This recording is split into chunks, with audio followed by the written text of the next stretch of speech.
Happy Tuesday. Today's Tuesday training is a discussion on a topic that I've been wanting to cover for a long time and have lightly touched on with some of my clients, but I've not really gone in depth with the severity of this topic. I want to discuss environmental toxins with you today. When I started back in 2017 in January, my journey with my autoimmune condition, there were so many things that I was not aware of. Growing up, I didn't know any of these things. I don't think even my family was aware of any of these things. I know they're not because I try teaching them about it today. But since that time, I've really learned myself the in-depth, once I dove into the research and really try to do everything in my power to heal my Hashimoto's thyroiditis disease. So definitely looking at environmental toxins is a major component of the healing process and reducing inflammation in your body. So when you start to really peel back the layers of this onion topic, it can really get pretty scary and sometimes overwhelming.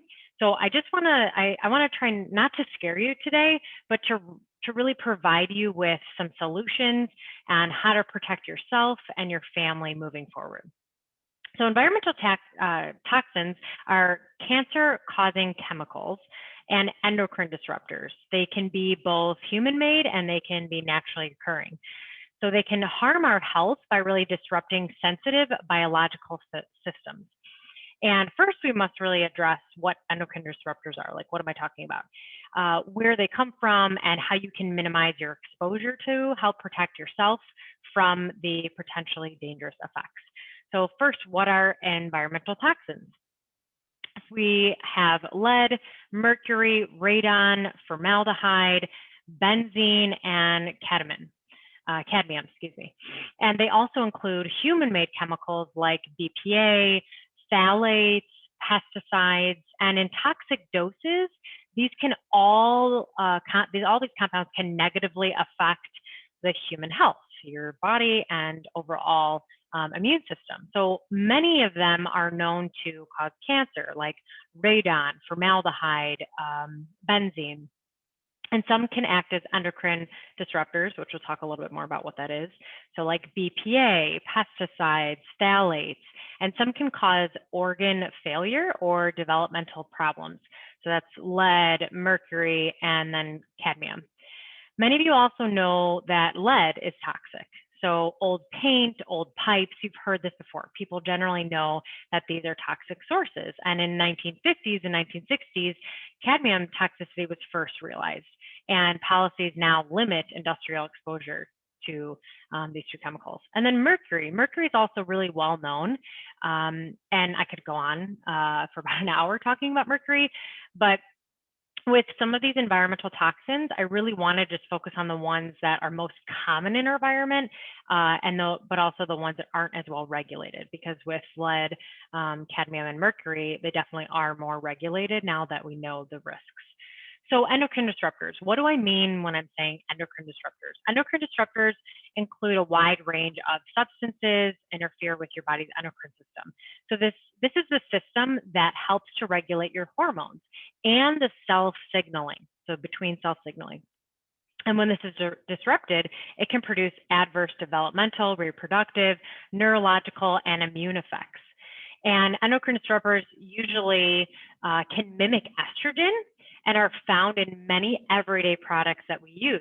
And not many people know this is something that I feel like is becoming more known and more apparent, but so many people don't know. And that's why I think it's so important to talk about it, even when we're, most of the time I talk about food issues and food related topics, but it's a huge part of a holistic balance and overall functional wellness and health. So again, endocrine disruptors, just reiterating that they usually can mimic estrogen and found everywhere, like in plastic bottles, containers, food can liners, detergents, flame retardants, toys for kids, skincare products like hair care and makeup, and pesticides. So the industrial produced compounds of BPA, pesticides, and phthalates are among the most potentially dangerous. And research can show that endocrine disruptors can pose the greatest risk, especially during prenatal and early postnatal development, when really organ and neural systems are just forming. Pregnant or breastfeeding women or women planning on becoming pregnant should really be the most cautious. I always find this so interesting. There's so many things out there that talk about like, oh, make sure that, when you are in the stages of trying to become pregnant, make sure you're not exposed to this, make sure you're not exposed to that. And there's so many warning signs out there specific to pregnancy. And because obviously it has a large impact on the growing fetus. But I always found it so interesting, like, why don't they just say this to everyone? If you're trying to protect the unborn, why don't we also try to protect the people that are already adults and are also out and exposed to these chemicals too? So if you ever see anything that says like, really make sure you don't do this when you're pregnant, I would also just recommend digging deeper and really learning the why, and then saying, is that really safe for me? If male, female, whoever you are, is that safe for me to be around too? So BPA, I feel like most people know what this is, or they've heard it associated with plastic bottles. And most people will look now for that BPA-free symbol, right? You see it all the time. But it doesn't necessarily mean that there aren't other components in that plastic bottle that can be detrimental or dangerous to your health. So it's a compound that is widely used in a manufacturing of polycarbonate plastics and epoxy resins. And they're used in food and drinking packaging, water, baby bottles, metal, so plastic baby bottles, metal can linings, bottle tops, water supply pipes. Also, BPA can be found in thermal paper receipts. So any receipts you get from the store, any airline tickets. So again, it's more places and more common than you think it is in just plastic bottles. So low dose exposure to BPA may produce a wide variety of physiological symptoms. So that's including obesity, infertility, aggressive behavior, early onset of puberty in children, hormone-dependent cancers such as prostate and breast cancer, and lower testosterone levels and sperm production in males. BPA exposure also occurs when the chemical leaches out from the product into the food and water or on your skin, especially when like plastic containers are washed, heated, stressed, bent. So the BPA is then leaching out. And the highest estimated daily intakes of BPA really occur in infants and children. So just think about that. Their little bodies, their little organs, their developing brains are all exposed to these common toxins. So I found this stat that 93% of children 6 years of age and older have detectable levels of BPA in their urine. And in 2011, a study found that 96% of American women also have detectable levels. So in September of 2010, Canada became the first country to declare BPA a toxic substance. And then the European Union and Canada now ban it in all of their baby bottles. But notice how I haven't said anything about the US yet. It seems as though it would take some time for whatever Canada and whatever Europe does for it to trickle here in the United States. So just because something is sold in the store does not mean it's safe. And that's an important thing to really understand. Like many people are like, oh, it has to go through processing or it has to go through government regulations. No, it does not. And a lot of times when they're learning about what chemicals are in products, it's a long trickling effect. It takes a long time in order to get those regulations passed, which is unfortunate because it also is a lot of exposure that has happened over that period of time. So what can you do about it? To reduce your BPA exposure, minimize the use of all plastic containers. I have no plastic containers in my house. I have thrown away anything that is plastic and I use all glass. Also, especially with the number 7 and the number 3 on the bottom of the plastic container has a higher level has BPA in it. Also, don't microwave plastic food containers. I remember talking about this back in 2017 with clients in a program that I used to teach, and people would ask me about the microwavable bags for vegetables. And I would always say, hey, if you buy them in the freezer that way, take them out, put them in a glass container, warm them that way, because we don't know exactly at that point. I didn't know as much as I know now, but we don't know what is leaching into the foods from those bags. Also, so don't microwave plastic food containers, don't wash them in the dishwasher or use any harsh detergents because it's going to start to push the BPA into the air, into the food, onto your hands. And then reduce the use of canned foods.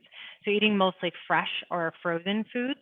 And then when possible, like I said, opt for glass, porcelain, stainless steel cups. I have stainless steel, all my water bottles are stainless steel or glass, and any travel mugs that you have to make sure you're not using plastic. The use of baby bottles, make sure that they are BPA free or they're glass. And then look for toys that are BPA free. A lot of times toys, again, plastics have BPA in them. So again, your children are getting exposed to that on a regular basis if it's not BPA free. Okay, the next one I want to talk about is pesticides. So where are they? What are they? And how can you reduce your exposure? So pesticides are really any substance that is used to kill, repel, or control certain forms of plant or animal life that are really deemed as pests. So anything that doesn't belong on the plant or the food or the animal or what have you in the soil. So this really includes herbicides, insecticides, fungicides, disinfectants, and compounds used to control rodents. That's a big one. And in the United States, about 4.5 billion pounds of pesticides are used each year. It's a pretty large number to think about. And most conventional food production uses pesticides. So people are exposed to low levels of pesticide residues throughout their diets. And while the health effects of pesticide residues are not entirely clear, there's data and we're still doing research, but there is some research from the National Institute of Health that shows that farmers who use agriculture insecticides experience increase in headaches and fatigue and insomnia and dizziness and hand tremors and other neurological symptoms, while licensed pesticide applicators, so the people that actually apply the pesticides, have a 20 to 200% increase in developing diabetes. That's like a really wide range, 20 to 200%. But again, depends on genetic variabilities, variants, I mean. And that's even 20%, having 20% increased risk of diabetes just from applying the pesticides. Other data found that individuals reported regular exposure to pesticides had a 70% higher incidence of Parkinson's disease, and then than those who had reported no exposure to pesticides or no use. It also appears that children are particularly susceptible, so we know that their growing bodies are, to adverse effects from exposure to pesticides, neurological developmental problems, and this is probably because children eat more food relative to their size. So their body size and amount of food that they're taking in because they're growing is larger than their capacity for excreting out these toxins. They also play in the dirt and spend time on the ground, and pesticides linger there, especially in non-organic farming. And there are still pesticides that are used in organic farming, just different types. So what can you do to reduce your exposure to pesticides? Wash and scrub all fruits and vegetables, whether they're organic or conventionally grown. I also use a couple different methods to really clean my produce well, using a form of baking soda and water, or I use a vinegar bath. So let me know if you want any more information on this too, and I can give you the exact recipe on how to do that. Also, if possible, purchase mostly organic fruits and vegetables, particularly the ones that are found to have the highest pesticide residues. So there's a website called the environmentalworkinggroup.org, EWG.org, and every single year they put out the Clean 15 and the Dirty Dozen. The Clean 15 are the ones that have the least amount of pesticide residue on the produce. The Dirty Dozen are the ones that have the highest amount of pesticide residue. So within that list, if you're trying to decide, should I purchase this organically, should I purchase this conventionally, if anything, purchase the Dirty Dozen organically, and if nothing else, or if you're going to buy all of them organically, then purchase all your produce. Also, growing your own. If you've been curious about starting your own personal tower garden, contact me directly. We can get you set up to produce your own organic produce at home. Also, knowing your farmer and eating foods in season. This is also a big one. We had a discussion a couple weeks ago with Mighty Greens Farms and talked about how they spray nothing on their greens and how in their greenhouse, and really talked about some of these harmful chemicals that can be in other farms. And it's important to really know how your farmer treats the products that you're consuming. The next one I want to talk about is phthalates. I feel like this is becoming more known or maybe just because I've been reading a lot on it. What are they? Where are they? And how can you reduce your exposure to them? So we'll talk about that. So phthalates are chemicals that are often used to soften plastics, and they're found in a wide variety of products, including bottles, shampoos, cosmetics, lotions, nail polish, deodorant, just to name a few. And at one time, the most flexible plastics contained the highest level of phthalates. And that one is spelled, I'm saying phthalates, but it's spelled PHTH. ALATES. So phthalates, it's like the PH is silent. So fortunately, they're starting to be phased out in the United States and in Europe due to really recognizing the emerging risks of exposure. The National Institute of the Environmental Health Sciences, which is really part of the National Institute of Health, has found that prenatal exposure to phthalates is associated with adverse genital development and can significantly reduce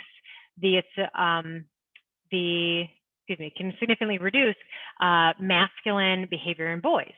So starting to change and alter behavior.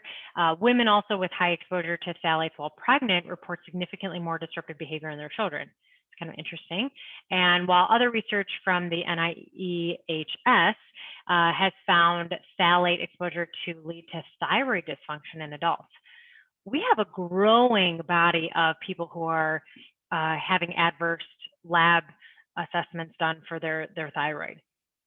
I hear all the time, myself included, and when I first found out that I had Hashimoto's, it's like, oh my gosh, like what is this dinosaur sounding disease? You know, this is 4 years ago. And even though I knew a little bit about it, I didn't know the depth and the severity of all the things that can impact an autoimmune condition. And this is really why I find value in discussing this topic with you all today. So fortunately, as with BPA, so we talked about BPA before, if exposure is decreased, phthalates quickly exit the body. So your body has the ability to excrete it.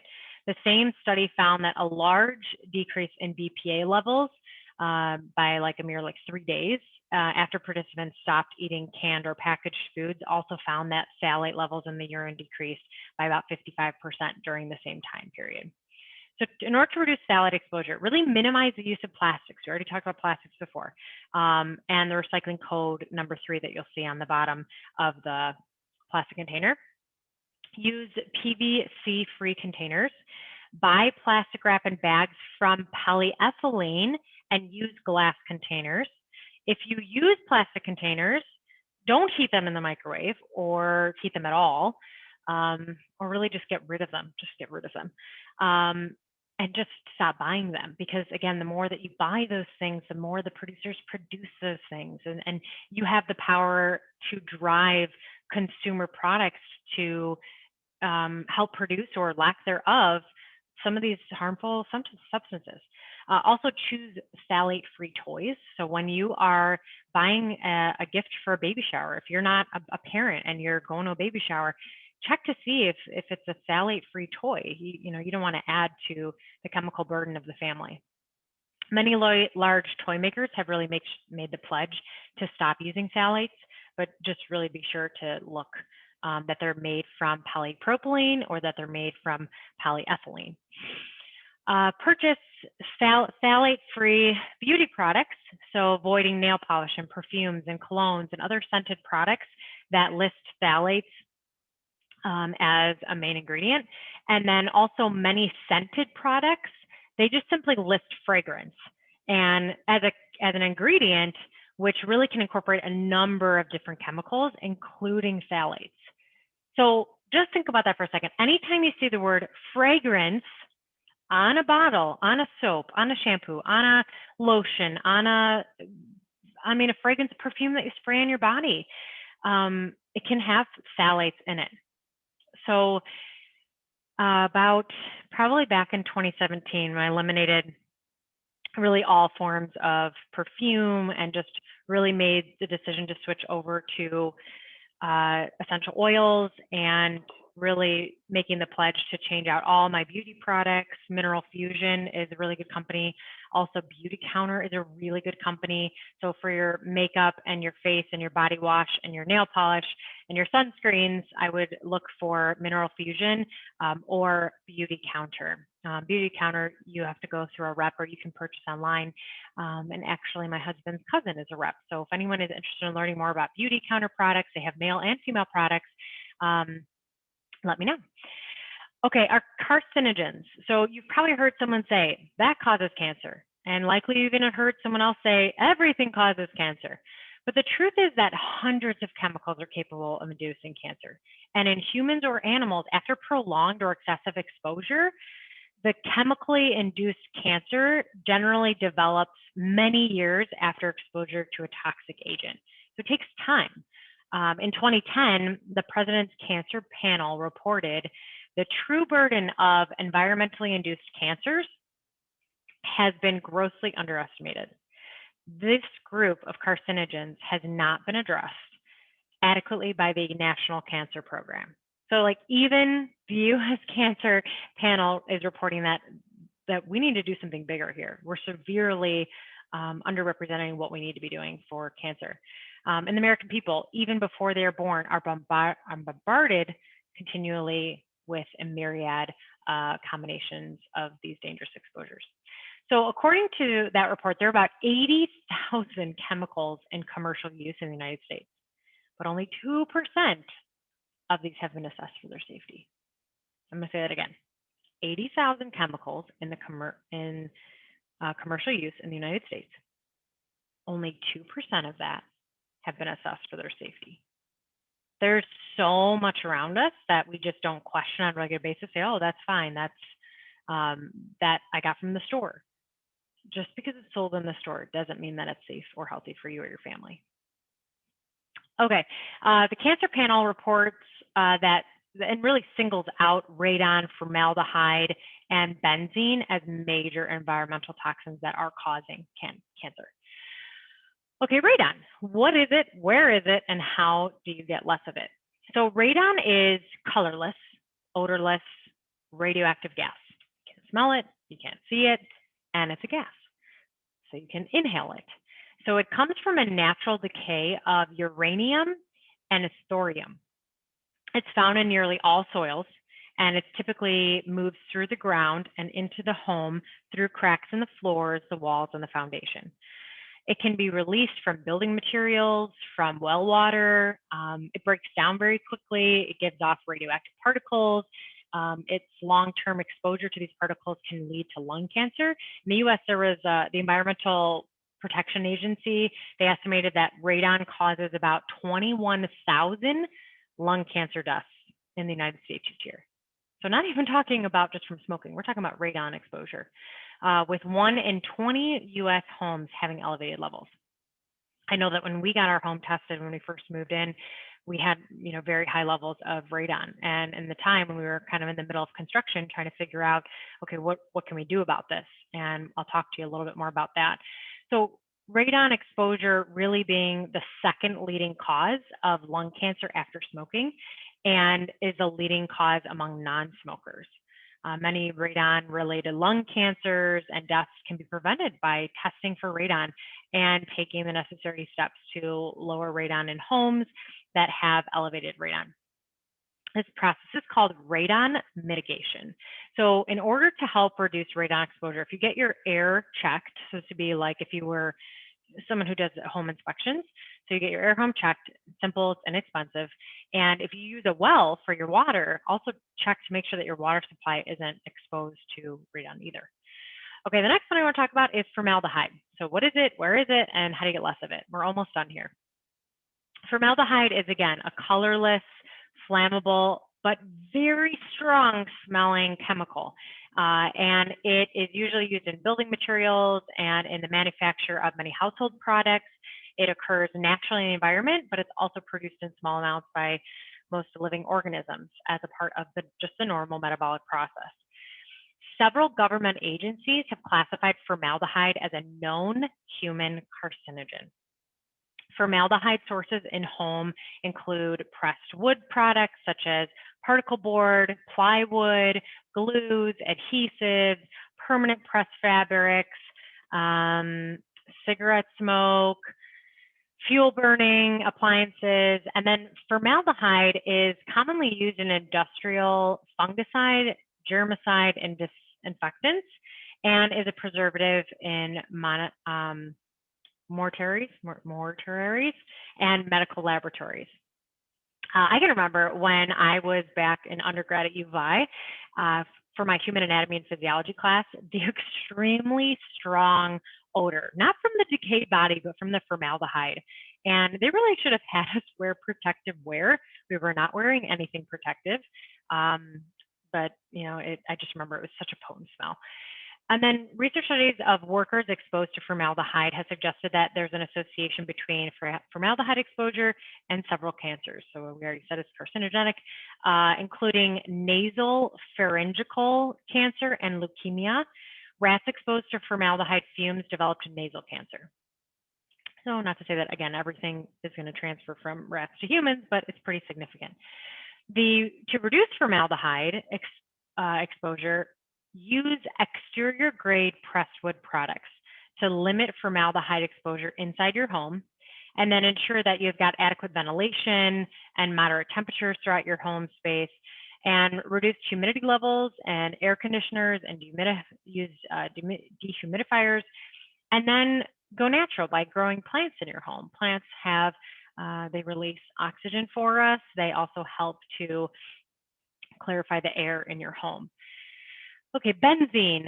What is it? Where is it? How do you decrease your exposure? So unlike other compounds that are airborne, benzene is colorless liquid that evaporates quickly. So it can be a little bit airborne, but it's naturally found in crude oil and is a basic petrochemical.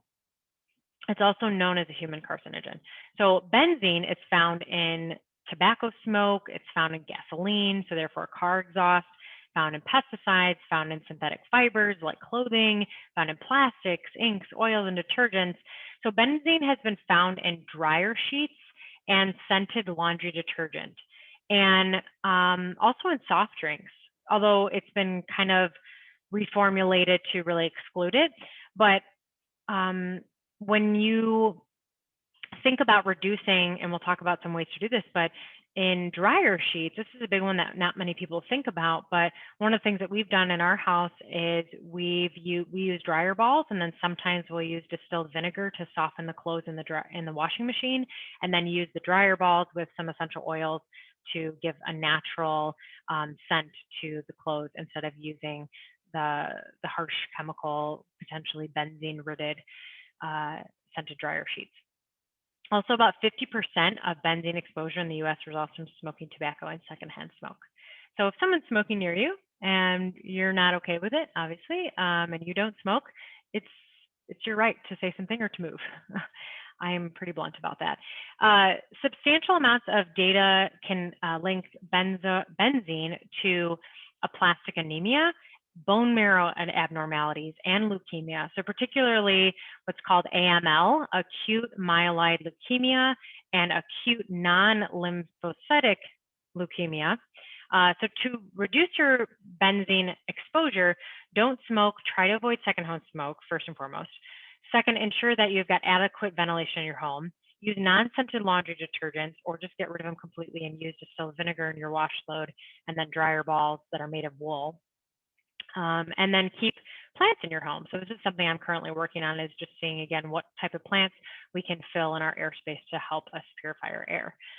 And then some of the conclusions and looking at all this, again, I know this sounds like a lot, and there are really serious health effects when you have an accumulation of exposure to some of these toxins. But it's important to remember that poison is in the dose, right? So like the amount of the toxins that you're exposed to is going to create a higher level of impact. Problems usually result in prolonged or excessive exposure. Doesn't mean that a little bit over time can't create a large, it's almost like a cap on it, right? So it builds up over time. So here are some of my top tips to really include a few simple steps that I feel will go a long way towards protecting you and your family. If you decrease your use of plastic or just get rid of it altogether, transition to glass, stainless steel, and porcelain containers, glasses, and mugs. Anything you eat on should not be plastic. Wash all produce. So if possible, purchase organic options, especially from the Dirty Dozen list that we talk about. Go to www.ewg.org And you can look up the Dirty Dozen on Clean 15. Get rid of products with the term fragrance, right? Look at your soaps, look at your shampoos, look at those containers. If you see fragrance on there and it doesn't have a little asterisk that says from organic materials or from essential oils, then the fragrance can have phthalate in it. And we talked about the detrimental effects with phthalates. Get your air checked, your air in your home checked, your water checked for radon. Don't smoke. If you currently smoke, it's your time to use this as your signal to figure out a way to quit. Keep plenty of plants in your home, and just look for simple ways to reduce your everyday exposure. I know I said it's on clothes, it's in nearly everything. You're like, well, actually, I can't, get rid of everything in my house, but you can take one step at a time to slowly reduce in a very manageable way that will help reduce your risk with minimal amount of stress and the risk to the health of your family. Lots of stuff that we just covered. I know it's a little bit of a dense topic, so take it bit by bit. Let me know if you have any questions, and hope you all have a great rest of your Tuesday.